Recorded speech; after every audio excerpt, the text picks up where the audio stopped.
নমস্কাৰ বন্ধু বান্ধৱীসকল, শুভৰাত্ৰি জনালোঁ। বতৰটো বহুত বেয়া হৈ আছে, বৰষুণ আহিব ধৰি আছে।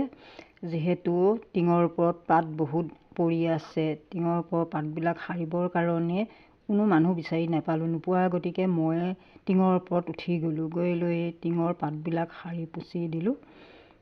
যিহেতু বতৰ বেয়া, টিঙৰ পাতবিলাক বৰষুণ পৰিলে টিঙত কামোৰ মাৰি ধৰিব। সেই গতিকে মই মানুহ নাপাই মই নিজে টিঙৰ ওপৰত উঠি গ'লোঁ। যিহেতু মতা মানুহ ঘৰত নাই, সকলোখিনি ময়ে কৰিবলগীয়া হয়।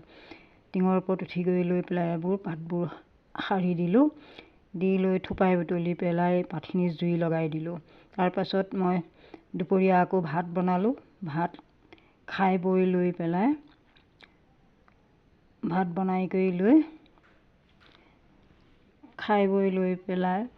ওচৰৰে মানুহ এঘৰলৈ, যিহেতু মনটোও ভাল নহয়, মানুহ এঘৰলৈ গ'লোঁ।